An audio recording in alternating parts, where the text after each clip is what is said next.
Interested in learning how to play Conquer? Well, you're in the right place. Today, I'm going to teach you all there is to know about how to play the board game Conquer.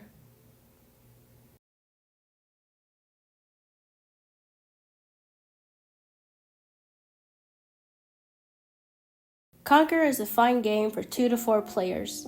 In Conquer, players are adventurers trying to claim and take over a piece of unoccupied land. In this video, I'll go over Conquer's setup, goal, gameplay, and rules. By the end of the video, you'll know all there is to know about how to play the board game. For starters, the game comes with a map game board. On the map, there are forests, oceans, rivers, mountains, beaches, and deserts. Also on the map is a grid with red dots marking each corner. In addition to the grid, there are 4 bases or starting points marked in green. The game also comes with 4 different colored bingo dots and a die.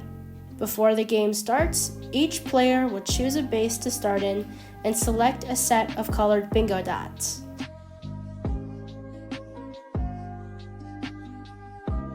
Each bingo dot placed on the board represents a piece of occupied land. The goal of Conquer is to place as many bingo dots on the board as possible. The player with the most dots on the board at the end of the game wins and becomes the conqueror or ruler of the land.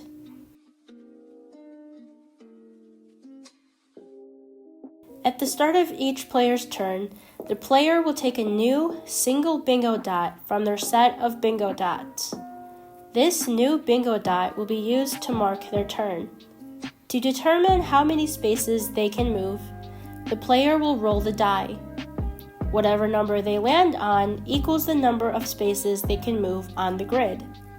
For example, if a 6 is rolled, the player will move 6 spaces. Players can only move along the red dots on the grid. Each red dot touched on the grid counts as one move.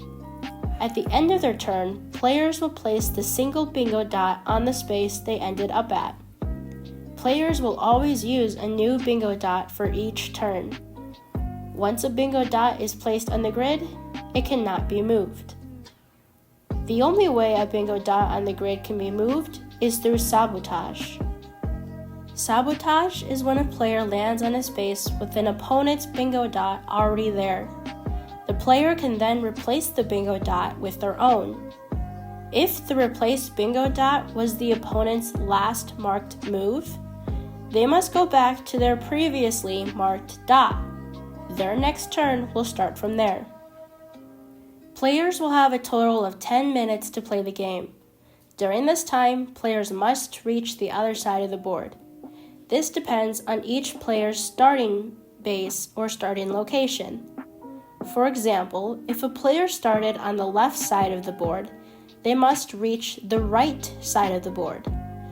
If a player started on the top of the board, they must reach the bottom of the board, and so on.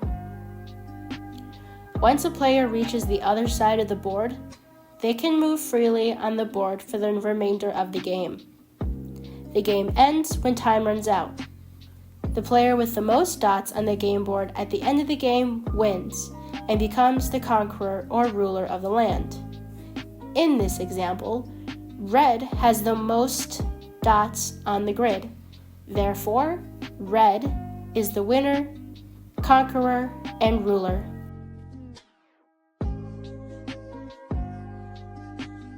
There are only a few rules in Conquer. Number 1, no 2 players can have the same starting point or the same colored bingo dots. Number 2, players must always use a new bingo dot for each turn. Once a bingo dot is placed, it cannot be moved unless there's a sabotage. Finally, number 3, players cannot move in the same direction twice in a row. For example, if a player moves forward 1 space, their next move will have to be left or right before they can go forward again. There is one more thing about playing Conquer before I wrap this video up. And that's just to have fun.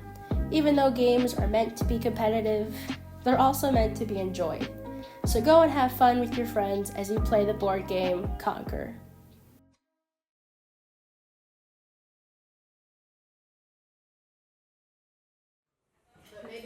It's gonna be the same where you all have to work together. You're all playing one inmate. Think of it as an inmate with PID. 3, 4, 5, 6. Y'all gotta. And originally I wanted to bring people to play these characters, but apparently that's not possible. Basically, with me in regard, I'm just gonna hand you guys all these files. Read through it collectively, make your decision. I mean, you could just have one person play the same thing. 1, 2, 3, 4. Huh. Assuming you all are playing and we have one person who's the cameraman. I mean, I don't know. Now we have 5 and then one person who's not 1, gonna 2, play. 3, 4. Sorry. Oh. 2 players and I think I guess if one of you guys don't mind, it could be be the guard. Does anybody remember where she last played at? That's where she was. Yeah, I think so. I guess because I'm willing to just stand there and hold it if necessary, because I feel like 1, 2, 3, 4, 5.